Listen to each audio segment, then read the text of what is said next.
ஆன்மீக பரிவர்த்தனை சேனல் நண்பர் அனைவருக்கும் வணக்கம். நம்ம இன்னைக்கு பார்க்க போற பதிவு 63 நாயன்மார்கள்ல அடியவர்களுக்கு தீங்கு செய்தவர்களை தண்டித்து தாய் சமயத்தை காத்த நாயன்மார்கள் பத்தி தான் நம்ம பார்க்க போறோம். அடியவர்களுக்கு தீங்கு செய்தல் அப்படின்னாக்கா என்னன்னாக்கா அவர்களை மதிக்காம போறது.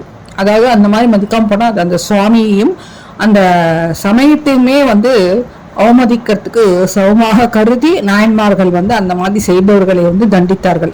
இன்னைக்கு இந்த காலத்துல பார்த்தா நம்ம ஒரு சமயத்தையே நிறைய பேர் அவமதிச்சுன்னு தான் இருக்கா. ஆனா அந்த காலத்துல அந்த நாயன்மார்கள் அவர்களே நல்ல தண்டனை கொடுத்திருக்கிறார்கள்.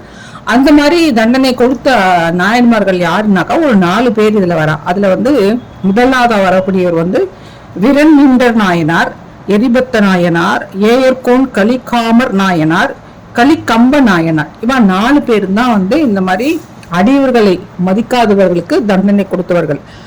அவர்கள் என்ன பண்ணாரு அப்படிங்கிறத பத்தி பார்க்கலாம். அதுல முதலாவதாக வரக்கூடியவர் விரண்மிண்டர் நாயனார். அவரை பத்தி நம்ம இப்ப பார்க்கலாம்.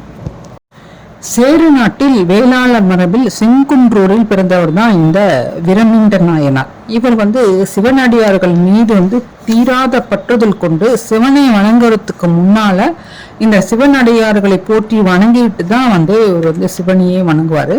இவர் தல யாத்திரைகள் போயிட்டு எல்லா கோவிலுக்கும் போயிட்டு கடைசியில இந்த திருவாரூர்ல தியாகராஜ பெருமானை வணங்குறதுக்கு அங்க வராரு.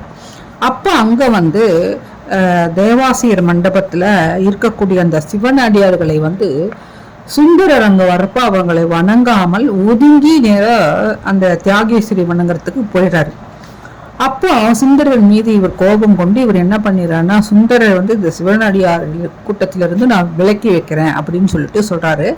அப்போ அங்க இருந்த சிவனடியார்கள்லாம் என்ன சொல்றாருனாக்கா, சுந்தரர் சிவபெருமானுக்கு உற்ற தோழர் அப்படின்னு சொல்றப்போ ஒரு உடனே என்ன பண்ணிடுறாரு, நான் அந்த சிவபெருமானையுமே தள்ளி வச்சிடுறேன் இருந்து அப்படின்னு சொல்லிடுறாரு.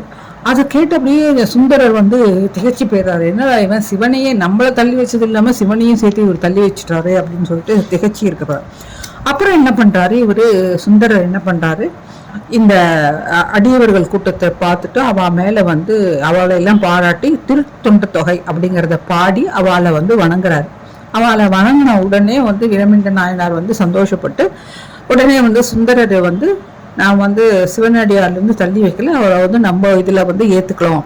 சிவனையும் இவர் ஏத்துன்றார். ஏத்துன்ற உடனே அப்புறம் அந்த சுந்தரருக்கு சிவபெருமான் அந்த திருவாரூர் கோவில்ல இருக்கக்கூடிய அந்த 2வது பிரகாரத்துல அவருக்கு காட்சி கொடுக்கிறார் சுந்தரருக்கு. இதை கேள்விப்பட்ட உடனே விரண்மிண்ட நாயனருக்கு திரும்பி கோபம் வந்துடுது. தனக்கு காட்சி கொடுக்காம அந்த சுந்தரருக்கு மாத்திரம் ஒரு காட்சி கொடுத்திருக்காரே அப்படின்னு சொல்லிட்டு என்ன பண்ணிடுறாங்கன்னா, இவர் கோச்சுட்டு இனிமேல் இந்த திருவாரூர்லயே நம்ம இருக்கக்கூடாது அப்படின்னு கிளம்பி பக்கத்து ஊருக்கு போயிடுறாரு. ஆனா சிவபெருமான் என்ன பண்றாரு, இவருக்கு ஒரு திருவிளையாடல் புரியுறாரு. சிவபெருமான் ஒரு சிவ தொண்டர் போல வேடமிட்டு கொண்டு இவர் இருக்கிற இடத்துக்கு நம்ம இருக்கிறது, நீ இப்ப இருக்கிறது திருவாரூர் தான் அப்படின்னு சொல்லிட்டு அவர்கிட்ட சொல்றாரு.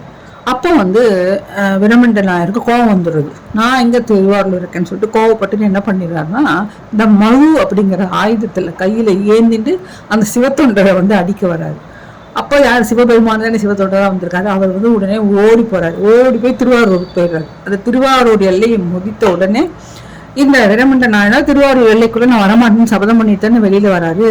அதனால என்ன பண்றாரு, இவரால் உள்ள போக முடியாம போயிட்டு அந்த கோபத்தினால இவர் என்ன பண்றாரு, தன்னுடைய கால்களை தானே வெட்டி கொள்ள அந்த மழுவண்ட ஆயுதத்தை ஓங்குற சமயத்துல சிவபெருமான் அவரை தடுத்தாட்கொள்கிறார். இதுதான் இந்த விரண்மிண்ட நாயனாருடைய வரலாறு. அதாவது அந்த மாதிரி அவர் பண்றப்போ அவருக்கும் சிவபெருமான் காட்சி கொடுத்துறாரு. இதுதான் இந்த விரண்மிண்ட நாயனாருடைய வரலாறு. மீண்டும் அடுத்த நாயனாருடைய வரலாறை அடுத்த வீடியோட நம்ம பார்க்கலாம். நன்றி, வணக்கம்.